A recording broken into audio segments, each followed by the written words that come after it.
నమస్కారం. హెచ్ఎంఎస్ అధ్యక్షులు గౌరవనీయులు రియాజ్ అహ్మద్ గారిని మాట్లాడవలసిందిగా కోరుతున్నాను. వారి తర్వాత నేను కంటిన్యూ వైస్ ప్రెసిడెంట్ గారు, తెలంగాణ జాగృతి వైస్ ప్రెసిడెంట్, అట్లనే రియాజ్ అహ్మద్ గారిని మాట్లాడవలసింది కోరుతున్నాను. అందరికీ శుభోదయం. తెలంగాణలో ఉన్న సింగరేణి ఏకైక ప్రభుత్వ రంగ పరిశ్రమ, హయ్యెస్ట్ రెవెన్యూ ఇచ్చే ప్రభుత్వానికి పరిశ్రమ, మంచి ఉద్యోగాలు ఇచ్చే పరిశ్రమ. దీన్ని కొలాప్స్ చేయడానికి రాజకీయ నాయకులు, మంత్రులు కంకణం కట్టుకున్నారు. లొటపేట పదవులకు నక్క ఆశపడ్డట్టు నైనీ ప్రాజెక్టును నాకు కావాలంటే నాకు కావాలి అని తగాదా పెట్టుకొని ప్రధానమైన సమస్యలు పక్కదారి పట్టడానికి ఇదంతా డ్రామా, ఒక నాటకం నడుస్తుంది.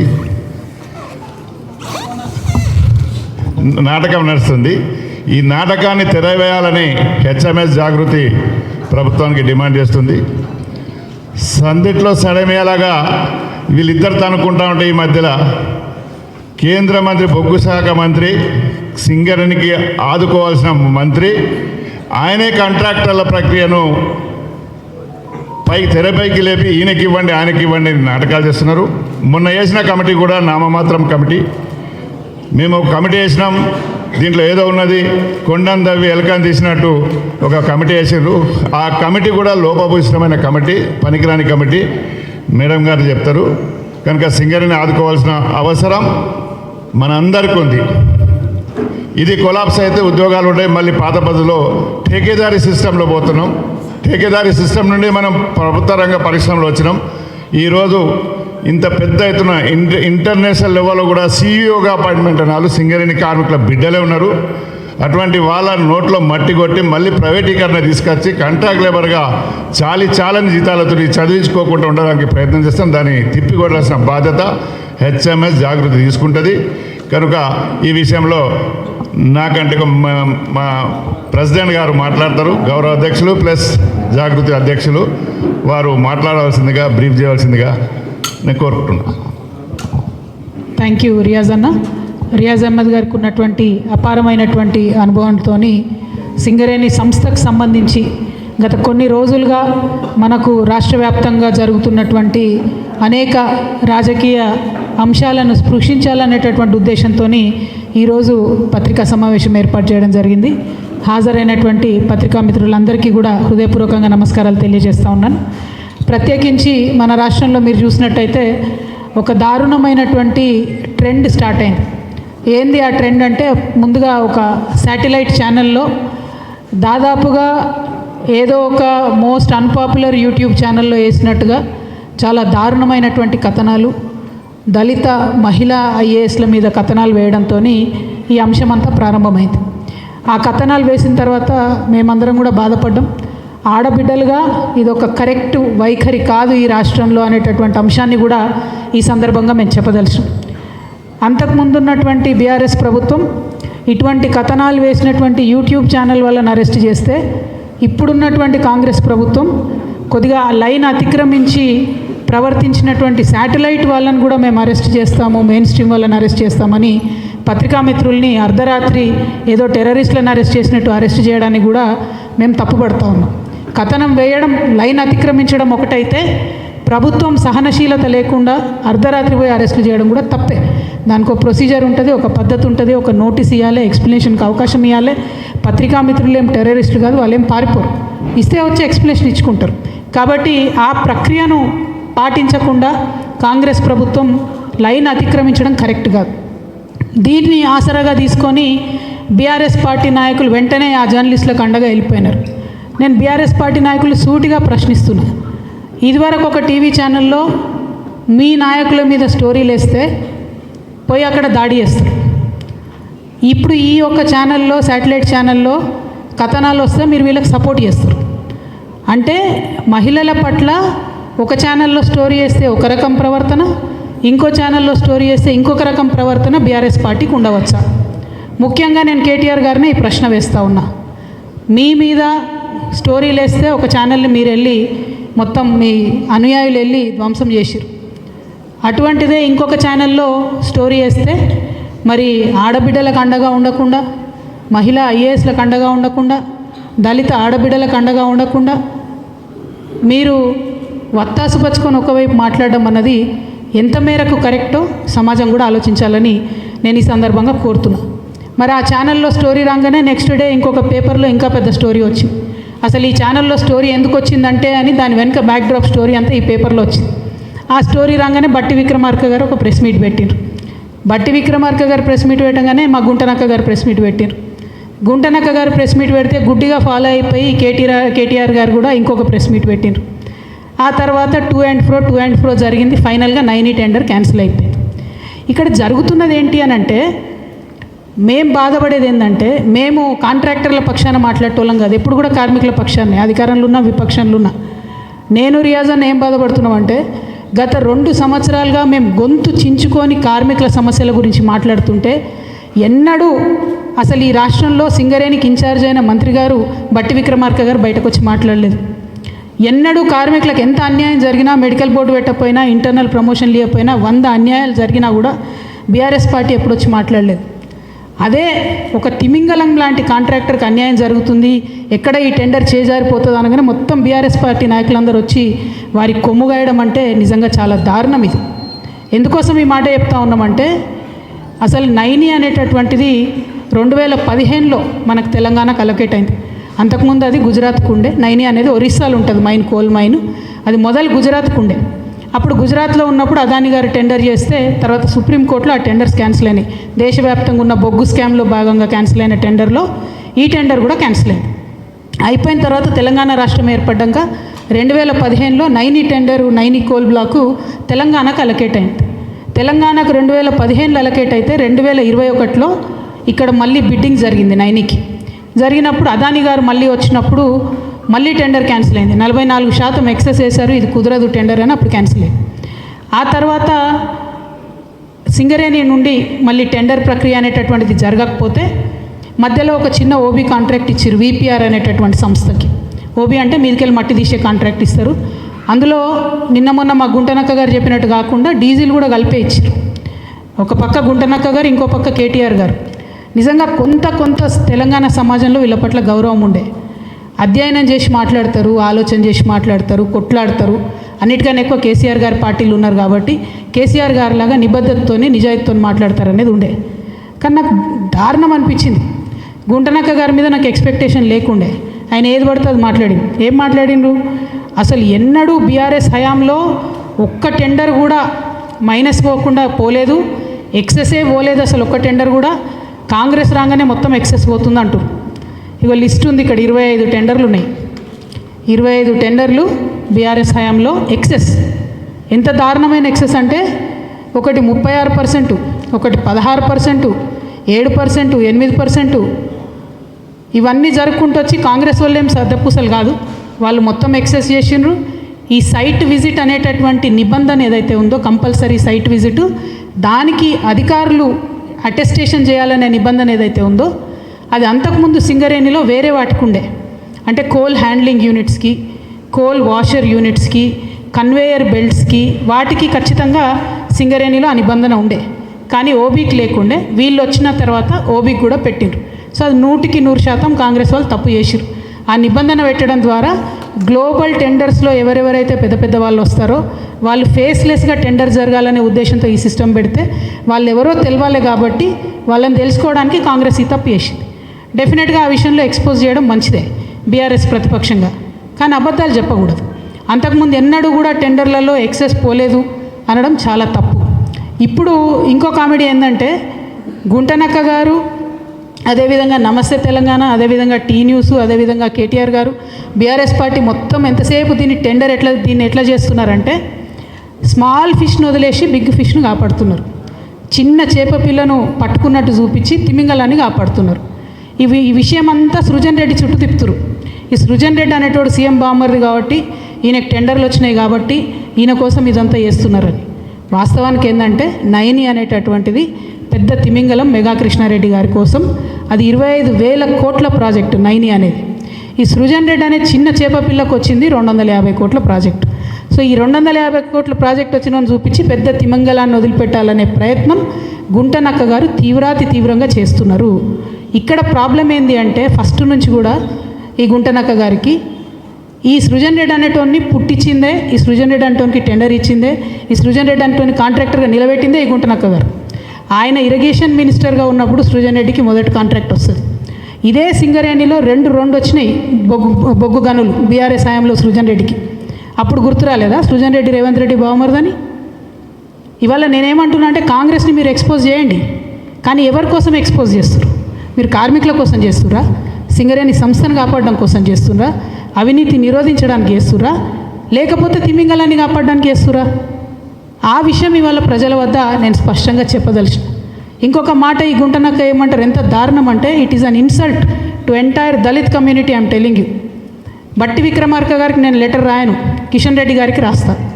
బట్టి విక్రమార్క గారు power minister, he has every power in his hand to cancel the tender. ఆయన చేసిండు కూడా నిన్న టెండర్ క్యాన్సిల్.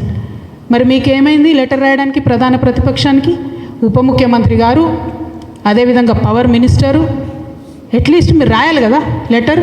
మేము రాస్తూ ఉన్నాం, ఇవాళ మేము అడుగుతూ ఉన్నాం. మేమేం డిమాండ్ చేస్తున్నామంటే అసలు ఈ ఎండిఓ సిస్టమ్ ఉండకూడదు. ఎండిఓ అంటే సులభంగా ఏంటంటే సింగరేణికి ఆల్రెడీ ఉన్న బొగ్గు గనికి కంప్లీట్గా లీజ్ ఇచ్చేటటువంటి వ్యవహారం. అంటే మట్టి వాళ్ళే తీసుకుంటారు, బొగ్గు వాళ్ళే తీసుకుంటారు, తీసుకున్న బొగ్గును కూడా వాళ్ళే అమ్ముకుంటారు. అట్లా కాకుండా సింగరేణికి మొత్తం ఇప్పటివరకు 19 ఓపెన్ కాస్ట్ మైన్లు ఉంటాయి, 22 అండర్ గ్రౌండ్ మైన్లు ఉంటాయి. ఈ 19 ఓపెన్ కాస్ట్ మైన్లలో వచ్చే లాభంతోనే 22 అండర్ గ్రౌండ్ మైన్లో అత్యవసరంగా వచ్చేటటువంటి లాభాలను సస్టైన్ చేస్తూ కంపెనీని నిలబెట్టుకుంటూ కార్మికులను కాపాడుకుంటూ ముందుకు పోతుంటారు.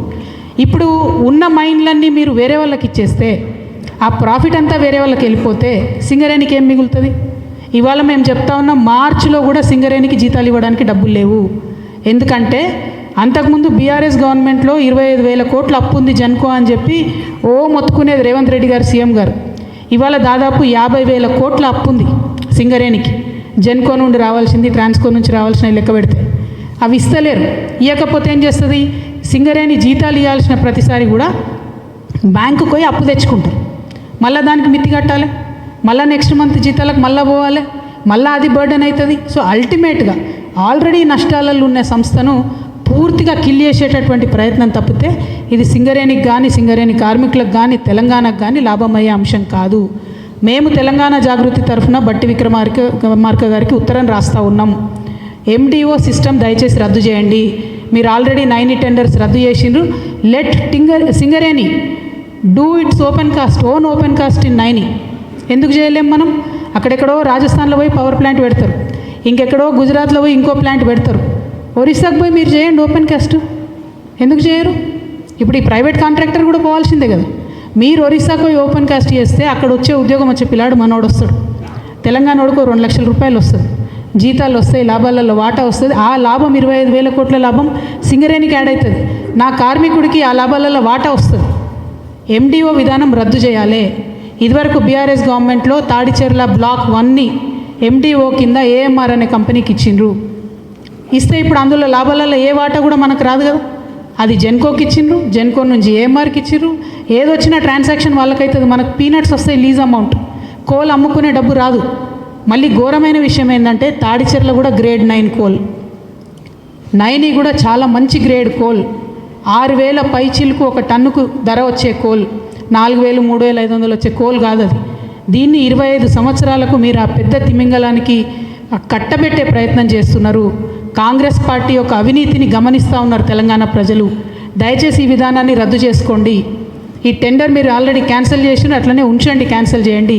కానీ at the same time BRS యొక్క డొల్లతనాన్ని కూడా మేమందరం కూడా గమనిస్తూ ఉన్నాం. దాన్ని కూడా ప్రజలకు ఎప్పటికప్పుడు చెప్తూనే ఉంటాం. అబద్ధాలు చెప్పకండి. మీరు కాంగ్రెస్ని క్రిటిసైజ్ చేయండి, టెండర్లు రద్దు చేపియండి, కానీ ఏదో అంతకుముందు మేము మొత్తం చేసేసినాం కరెక్ట్గా, ఇప్పుడు అన్యాయం జరుగుతుంది అన్నటువంటి విషయాన్ని చెప్పకుండా వాస్తవాలు మాట్లాడితే బాగుంటుందని నేను కోరుతా ఉన్నా. ఇక గుంటనక్క గారు ఏం చేసిర్రు, నేను బట్టి విక్రమార్క గారికి రాయను కానీ కిషన్ రెడ్డి గారికి రాస్తా అని చెప్పారు. ఇన్నేళ్ళు పాలిటిక్స్లో ఉన్నారు కదా, ఇంత అనుభవం ఉంది కదా. రాష్ట్ర ప్రభుత్వం రికమెండ్ చేయకుండా సిబిఐ వస్తుందానండి? రాష్ట్ర ప్రభుత్వం అడగకుండా సిట్టింగ్ జడ్జి వస్తాడా? అంటే జస్ట్ షో. ఇక్కడ నుండి గుంటనక్క గారు మాట్లాడతారు, అక్కడ నుండి కిషన్ రెడ్డి గారు రెస్పాండ్ అవుతారు. రెస్పాండ్ అయ్యి వెంటనే ఆగ మేఘాల మీద ఒక కమిటీ వేసారు. ఈ కమిటీలో ఒక మేడంని పెట్టిరు, ఆమెది పెద్ద ర్యాంక్ ఉంది, ఆమె చేసినా కూడా బాగుంటుంది. కానీ ఇంకొక ఆయనని పెట్టిండ్రు, మారుపల్లి వెంకటేశ్వర్లు అనేటటువంటి వ్యక్తిని పెడితే వారు AGM rank, assistant general manager rank. ఆయన ఇక్కడ నుండి కోల్ ఇండియాకి పంపించారు. ఆయన ఆల్రెడీ అసిస్టెంట్ జనరల్ మేనేజర్. ఆయన ఇక్కడికి వచ్చి ఎవరిని అడుగుతాడు చెప్పు? తప్పు చేసిన వాడిని సీఎండీని అడుగుతాడు? ఆయన సీఎండీ గారితో మాట్లాడతాడా? మాట్లాడిన రిపోర్ట్ ఇస్తాడా? ఎందుకంటే ఈయన డిప్యూటేషన్ మీద పోయిండు, అయిపోయినాక మళ్ళీ వచ్చి సింగరేణిలో పనిచేయాలి. ఇది ఎందుకు వేసినట్టు అసలు ఈ కమిటీ అన్నది అర్థమవుతలేదు. కిషన్ రెడ్డి అన్నగారు దీనికి సమాధానం చెప్పాలి. ఇది కరెక్ట్ కాదు. నిజంగా మీరు వాస్తవాలు నిగ్గుదేల్చాలనుకుంటే సైట్ విజిట్ కంపల్సరీ అనే నిబంధనను క్యాన్సిల్ చేయాలి. గ్లోబల్ టెండర్లు, పారదర్శకమైన టెండర్లు అన్నీ ఓపెన్ కాస్ట్ మైన్లకు సింగరేణిలో పెట్టాలి. ఎండిఓ విధానాన్ని ఖచ్చితంగా రద్దు చేయాలని మేము డిమాండ్ చేస్తున్నాం. దాంతోపాటు కిషన్ రెడ్డి గారు నేను ఇంకొక మాట డిమాండ్ చేస్తున్నా. ఆంధ్రప్రదేశ్లో బొగ్గు నిక్షేపాలు ఉన్నాయి, తెలంగాణలో కూడా మన శ్రవణపల్లిలో, అట్లనే పెనగడపలో, సత్తుపల్లిలో, కళ్యాణకనిలో, కోయగూడెంలో, మనుగూరులో కొత్త టెండర్స్ కొత్తవి ఉన్నాయి బొగ్గు బ్లాకులు. అవన్నీ కూడా ఇవ్వాలని చెప్పి నేను అవన్నీ కూడా తెలంగాణకు సింగరేణికి అలొకేట్ చేయాలని చెప్పి కిషన్ రెడ్డి గారిని నేను డిమాండ్ చేస్తూ ఉన్నాను. మీరు అది చేయకుండా మేమేదో మైనారిటీ స్టేక్ హోల్డర్సు, మాకు సింగరేణిలో ఏం చేయడానికి లేదు కాబట్టి ఏదో మేము పాపం చూసుకుంటా నిల్చుంటున్నాం అని చెప్పి చెప్పడం కరెక్ట్ కాదు. కోల్ ఇండియాలో ఉన్న అనేక విధానాలను కోల్ ఇండియా కన్నా బెటర్గా మరి కార్మికుల విషయంలో పర్టికులర్గా సింగరేణిలో మేము ప్రయత్నం చేసి ఇప్పించుకోవడం జరిగింది. కాబట్టి కిషన్ రెడ్డి గారు మరి ఖచ్చితంగా కార్మికుల సంక్షేమం కోసం కూడా మాట్లాడాలి. త్వరలోనే సింగరేణిలో ఎన్నికలు కూడా రాబోతూ ఉన్నాయి. మరి అధునాతమైనటువంటి ఫార్మసీలో మందులు కావచ్చు, హాస్పిటల్స్ మంచిగా చేయడం కావచ్చు, పెండింగ్ ఉన్నటువంటి ఆఫీసర్స్ బిల్లులు కావచ్చు, పెండింగ్ ఉన్నటువంటి కార్మికుల బిల్లులు కావచ్చు, పెండింగ్ ఉన్నటువంటి రిక్రూట్మెంట్స్ కావచ్చు, ఇవన్నీ కూడా మరి కిషన్ రెడ్డి గారు దగ్గరుండి ప్రయత్నం చేసి సింగరేణి కార్మికులకు ఇప్పియాలని కూడా నేను కోరుతూ ఉన్నాను. మరి ఒకటి కాదు, రెండు కాదు, బీఆర్ఎస్ హయాంలో కూడా ఇదే నిబంధన వేరే వేరే డాక్యుమెంట్స్లో ఉండే అని చెప్పడానికి ఇవన్నీ సింగరేణివే, వేరే వేరే కాదు, ఇవన్నీ ఉన్నాయి. ఇవన్నీ దాచిపెట్టి మరి బీఆర్ఎస్ పార్టీ మాట్లాడడం అన్నది కరెక్ట్ కాదు. ప్రధాన ప్రతిపక్షంగా ఉన్నప్పుడు మీరు ప్రజల పక్షంగా ఉండాలి తప్పితే కాంట్రాక్టర్ల పక్షాన ఉండకూడదు. ఇది కరెక్ట్ కాదని చెప్పి నేను మీకు కోరుతా ఉన్నాను. మరి దీంతోపాటు నిన్న మొన్న నేను ప్రెస్లో చూసిన మా మహేష్ కుమార్ గౌడ్ గారు మా నిజామాబాద్ కాబట్టి ప్రేమతో అన్న అని పిలుస్తున్నా. కాంగ్రెస్ పార్టీలు ఉన్నా కూడా అన్న అని పిలిచే వ్యక్తులలో ఆయన ఒకరు కాబట్టి మహేష్ కుమార్ గౌడ్ గారు చిట్ చాట్లో చెప్పిరని విన్నా. నేను స్వయంగా ఆయన బయట అయితే చూడలేదు. అదేందో నేను కాంగ్రెస్లోకి వస్తా అంటే ఆయన వద్దన్నాడట. నేను మహేష్ అన్నని చెప్తున్నా, అన్న కాంగ్రెస్లో ఏం లేదు, అది లూజింగ్ పార్టీ, ఓడిపోయే పార్టీ. నెక్స్ట్ టైం కాంగ్రెస్ రాదు తెలంగాణలో. నెక్స్ట్ టైం తెలంగాణలో మా జాగృతి పార్టీ గెలుస్తుంది. మిమ్మల్నే మహేష్ కుమార్ గౌడ్ గారిని నేను జాగృతిలోకి ఇన్వైట్ చేస్తున్నా. మీకున్న ఎక్స్పీరియన్స్తోని మీకు మంచి పోస్ట్ ఇస్తామన్నా, నేషనల్ కన్వీనర్ ఇస్తాం, మీకు మంచి పోస్ట్ ఇస్తాం, మీరే రండి. మేము చాలా సీరియస్ పొలిటికల్ పార్టీగా చాలా పెద్ద ఎత్తున ప్రజల వద్దకు వెళ్తాం. భగవంతుడి దయతోని, ప్రజల దయతోని తిరుగులేని రాజకీయ శక్తిగా ఈ రాష్ట్రంలో ఆవిర్భవిస్తాం. కాబట్టి మీరు నన్ను బదనాం చేసే ప్రయత్నం చేయొద్దు. నేను వస్తాను కాంగ్రెస్ పార్టీలోకి మీకు చెప్పడం, మీరు వద్దనడం, ఇవన్నీ మీకు కలవడ్డది కావచ్చు అన్న. ఏమనుకోవద్దు, ఎవరికైనా చూపించుకోరు, జర బొట్టు గిట్టు పెట్టించుకోరు. నా రిక్వెస్ట్ ఏంటంటే ఇటువంటి ప్రయత్నాలతోని నా వ్యక్తిత్వాన్ని దెబ్బతీసే ప్రయత్నం చేయొద్దు. మేము మంచిగా మా పార్టీ తయారు చేసుకుంటున్నాం, విధి విధాలు తయారు చేసుకుంటున్నాం, కమిటీలు వేసుకున్నాం, మంచిగా జోరుదారు తయారీలు ఉన్నాం మేము. అంతేగాని ఎవరి కోసం వెయిట్ చేస్తలేం. సమయం వచ్చినప్పుడు ఖచ్చితంగా ముందడుగేస్తాం, సమయం సందర్భాన్ని బట్టి ముందుకెళ్తాం. ఇటువంటి ప్రయత్నాలు చేయొద్దని కాంగ్రెస్ పార్టీ నాయకులకు మాత్రం నేను తెలియజేస్తూ, ఇక్కడున్న పత్రికా మిత్రులకు, సింగరేణి కార్మికులకు ముఖ్యంగా మేము మీకు భరోసా ఇస్తున్నాం. ఈ రాష్ట్రంలో ఎవరు కొట్లాడకున్నా హెచ్ఎంఎస్ తెలంగాణ జాగృతి సింగరేణి కార్మికుల పక్షాన నిలబడుతుంది. మెడికల్ బోర్డు కోసం కొట్లాడుతుంది, అలియాస్ నేమ్స్ కోసం కొట్లాడుతుంది, ప్రతి ఒక్క అంశం కోసం కొట్లాడుతుంది అని చెప్పి ఈ సందర్భంగా తెలియజేస్తూ మీ దగ్గర సెలవు తీసుకుంటున్నాను. Thank you. జై తెలంగాణ, జై తెలంగాణ. సారీ, మా రియాజ్ అన్న గారు నాకు పొద్దున్నే చెప్పారు, నేను చెప్పడం మర్చిపోయినా. నైని సైట్ చూడడానికి హెచ్ఎంఎస్ తరఫున ఒక డెలిగేషన్గా వారు అక్కడికి వెళ్తారు. మరి అక్కడ జరుగుతున్నది ఏంది, ఉన్నదేంది. ఒరిస్సాలో 2-3 మంచి సిస్టమ్స్ ఉన్నాయి. ఒక గుంటెడు జాగా పోయినా కూడా పర్మనెంట్ జాబ్ ఇస్తారు ఒరిస్సాలో. ఏ అంశంలో కూడా పోయినా కూడా ఆ సిస్టమ్స్ అన్నీ కూడా స్టడీ చేయడానికి హెచ్ఎంఎస్ తరఫున ఒక డెలిగేషన్ పోతుందని చెప్పి వారు చెప్పడం జరిగింది. ఈ విషయాన్ని తెలియజేయడానికి నేను చాలా సంతోషిస్తూ ఉన్నాను. Thank you. జై తెలంగాణ.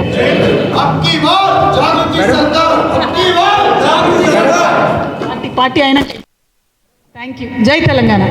ఈ సైట్ విజిట్ సర్టిఫికేషన్ పైన చాలా వివాదం ఉంది. అసలు ఆ క్లాజ్ని మీరు ఎలా చూస్తున్నారు? దానివల్ల మిస్యూజ్ అవుతుందా లేదా? అంటే కొంచెము కోల్ అనేది కాంప్లికేటెడ్గా ఉంటుంది. ఆ కాంప్లికేటెడ్ విధానంలో ఏంటి అంటే కంటిన్యూస్గా తీస్తూ ఉండాలి. కోల్ ఏదో రిక్రియేషనల్గా తీయడానికి ఉండదు, కంటిన్యూస్గా తీయాలి, చాలా టెక్నికల్గా తీయాలి. సో ఒకరు మట్టి తీస్తుంటే ఇంకో పక్కన బొగ్గు తీస్తుంటే ఆ ఓపెన్ కాస్ట్ గనిలో చాలా ఎగుడు దిగుడు ఉండే వాతావరణంలో రకరకాల మెషిన్లతో వర్క్ జరుగుతుంటుంది. అది జరుగుతున్నప్పుడు జనరల్గా ఆ సైట్కి పోయి చూసి మరి ఈ సైట్లో ఇన్ని ఇబ్బందులు ఉన్నాయి కాబట్టి ఈ పర్టిక్యులర్ కాస్ట్ అయితేనే మేము చేయగలుగుతాము అని చెప్పి ఒక రియలిస్టిక్ వాల్యూ ఇవ్వడానికి ఆ నిబంధనలు పెట్టడం జరుగుతుంది వాస్తవానికి అయితే. అది ఇంతవరకు ఓపెన్ కాస్ట్కి ఓబీలకు లేదు. అది కొత్తగా కాంగ్రెస్ గవర్నమెంట్ వచ్చినాక పెట్టినారు. ఆ నిబంధన వల్ల ఏం జరుగుతుందంటే గ్లోబల్ టెండర్స్ ఎవరైతే వేయాలనుకుంటారో వారికి లోకల్ ఆఫీసెస్ ఉంటాయి, వాళ్ళు కూడా పోయి సైట్ విజిట్ చేసి సబ్మిట్ చేయొచ్చు. కాకపోతే ఎక్కడో ఒక దగ్గర ట్రాన్స్పరెన్సీ దెబ్బతింటుందేమో అనేటటువంటి ఆలోచన అయితే కలుగుతూ ఉంది. సంపూర్ణంగా దెబ్బతినకపోయినా దెబ్బతింటుంది.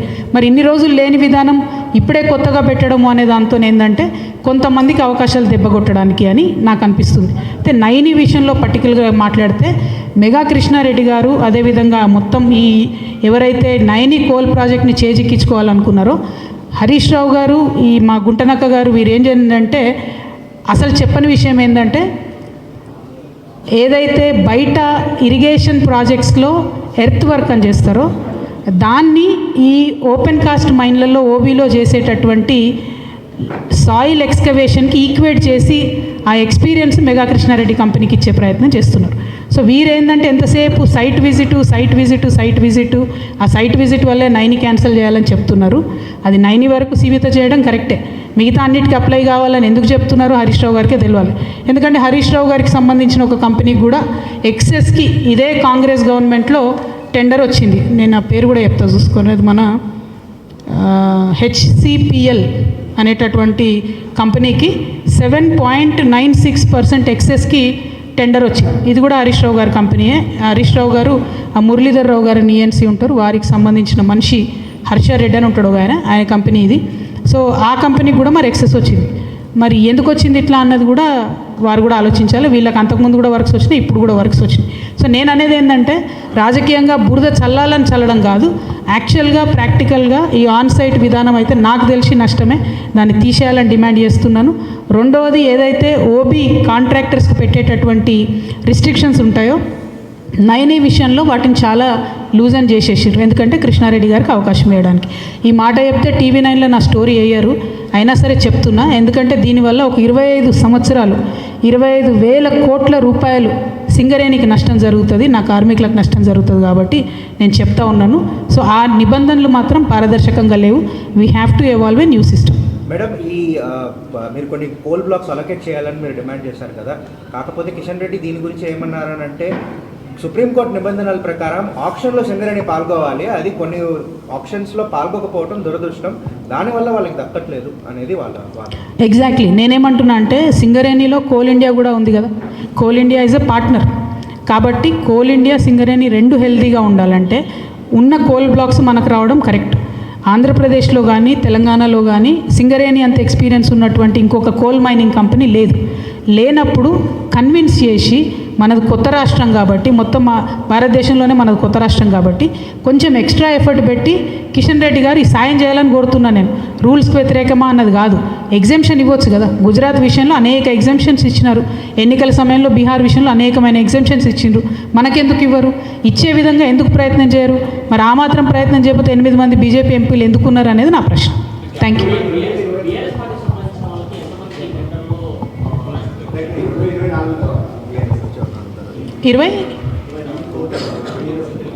24 తర్వాత నా సమాచారం ప్రకారం అయితే 5 టెండర్లు ఉన్నాయి ఇక్కడ. ఇందులో ఒకటి శోధ సృజన్ రెడ్డి, మిగతా అన్నీ కూడా అటు ఇటుగా బీఆర్ఎస్ అనుయాయులకు బీఆర్ఎస్ సపోర్టర్స్కే ఉన్నాయి. మరి ఇవన్నీ పెట్టుకొని హరీష్ రావు గారు అంత గొంతేసుకొని ఎందుకు అరుస్తున్నారో నాకు అర్థమైతలేదు. అల్టిమేట్గా నేను అనేది ఏంటి అని అంటే ఏదైతే లెక్కలు తేలలేదు వాటాలు తేలలేదు అని పదే గుంటనక్క గారు అంటుంటే నాకు అనిపించేది ఏంటంటే ఆయన లెక్కలు వాటాలు తేలలేదేమో అని. 1, 2 101% గుంటనక్క గుంపు మేస్త్రి ఇద్దరు కలిసి ఉండి కంప్లీట్గా ఈ అంశం నుంచి దృష్టి మరల్చేలాగా చేస్తున్నారు ప్రజలది. 25,000 కోట్లది కొట్టేయడానికి 250 కోట్ల వ్యక్తిని చూపించి మొత్తం దృష్టి మరలుస్తున్నారు. 1.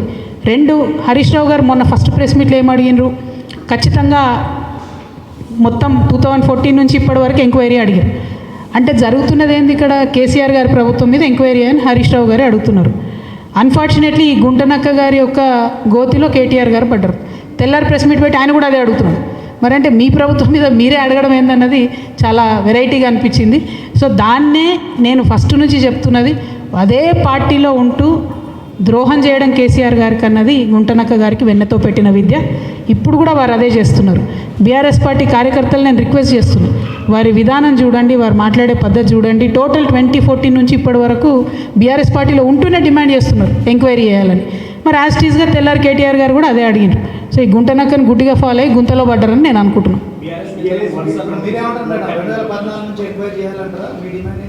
నేను ఒకటే చెప్తున్నా, as on today 9 is the biggest block that Singareni has. First దాన్ని ప్రొటెక్ట్ చేయాలి. ఆ తర్వాత ఏదైతే కేంద్ర ప్రభుత్వం ఎంక్వైరీ అన్నారో ఇంకొంచెం డీటెయిల్గా ఎంక్వైరీ చేయండి, నాకేం ప్రాబ్లం లేదు. 2014 నుంచి చేసుకోండి, 1956 నుంచి చేసుకోండి. మాది కార్మికుల పక్షం, కాంట్రాక్టర్ల పక్షం కాదు కాబట్టి నాకు టెన్షన్ లేదు. సో అల్టిమేట్గా సింగరేణి సంస్థ బతకాలంటే సింగరేణికి ఉండాలి 9 అనేది. సింగరేణి ద్వారానే అక్కడ ఓపెన్ కాస్ట్ మైనా ఏది చేస్తారో చేయాలని నా కోరిక.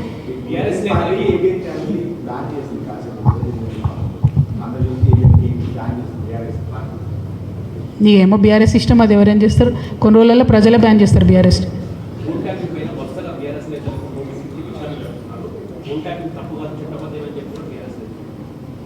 అంటే నేను ఒకటే మాట చెప్తా ఉన్నాండి, అసలు కాంగ్రెస్ ప్రభుత్వం ఎవరికి నోటీస్ ఇస్తుందో అర్థమవుతలేదు. ఫోన్ ట్యాపింగ్ చేసిన వాళ్ళకి ఇస్తున్నారా, ఫోన్ ట్యాపింగ్ బాధితులకు ఇస్తున్నారా? 2 ఏళ్ళ ఇది టీవీ సీరియల్ లెక్క కొనసాగుతూనే ఉన్నది. ఆ కార్తీక దీపం అన్న గుర్తుంటుంది కానీ ఇది గుర్తుంటలేదు ఇది. సో ఘోరమైన పరిస్థితి ఉన్నది ఇక్కడ. సో నాన్ సీరియస్ అయిపోయింది, జోక్ అయిపోయింది ఫోన్ ట్యాపింగ్ అంటే.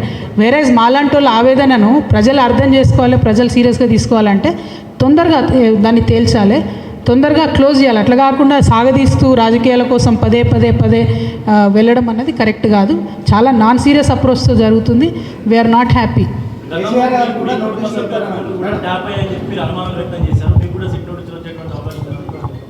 నాకు తెలియదు భయ్, ఏమో చూద్దాం, వచ్చినప్పుడు చూద్దాం.